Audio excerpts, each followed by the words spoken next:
Bonjour et bienvenue pour ces nouvelles news de la semaine pour Torah Box. Le président Hollande multiplie les bains de foule. Donald Trump fait marche arrière. Les chameaux surprises du roi de Mauritanie.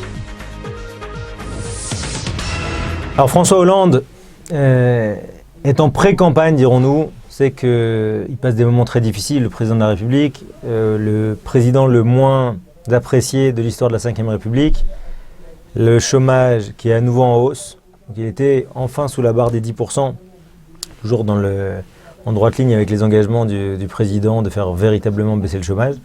Et là, malheureusement, les derniers chiffres du chômage ont été mauvais, il est repassé sous les 10%. Des derniers sondages qui montrent que s'il se présentait à la présidentielle, il obtiendrait 10% des droits de vote.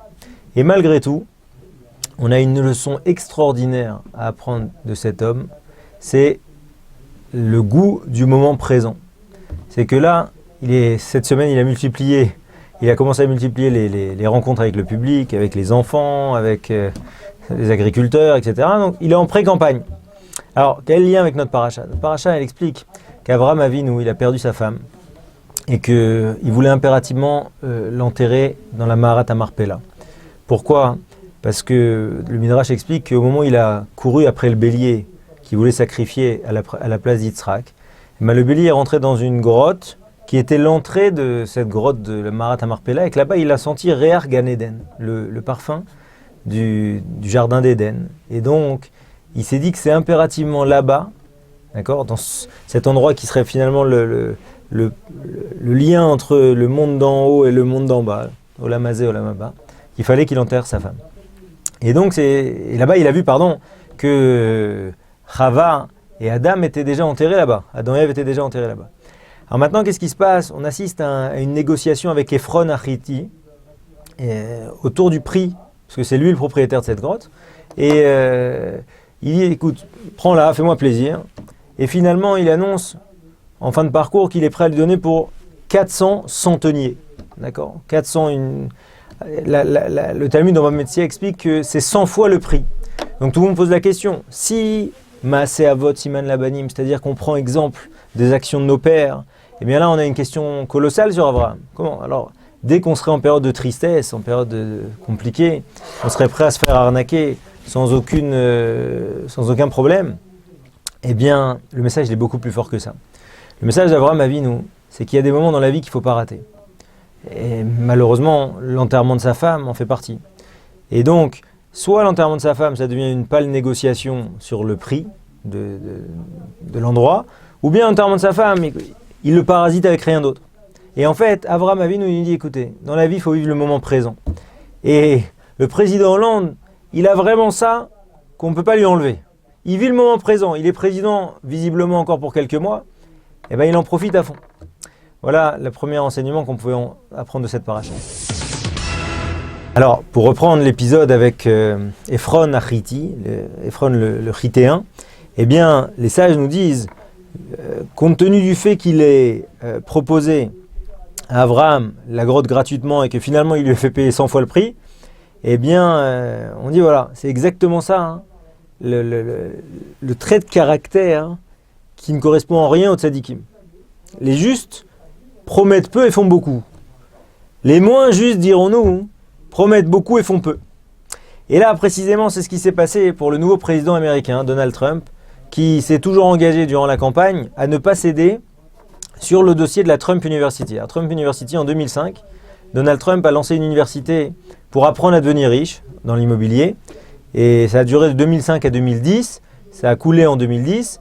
Et il y a eu 6000...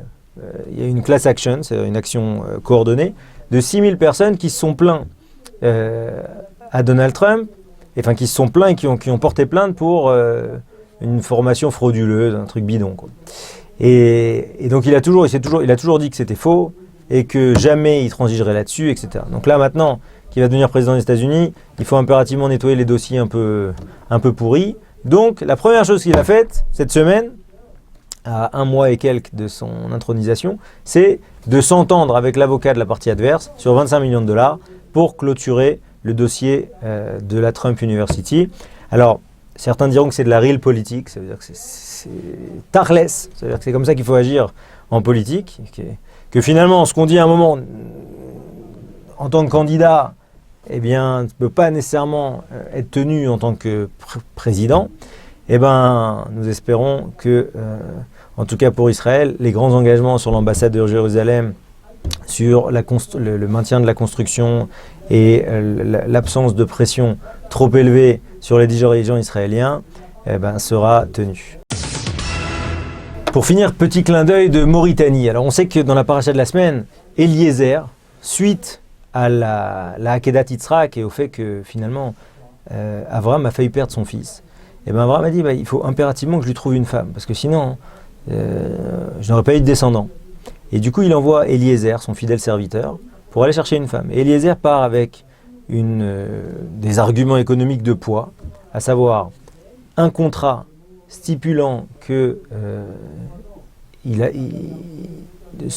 la future épouse bénéficiera de tous les biens de son fils, qui est son héritier naturel, et 10 chameaux, d'accord, chargés de vivres et de choses importantes, qui va amener comme ça pour adoucir ou pour emporter l'adhésion de la future belle famille.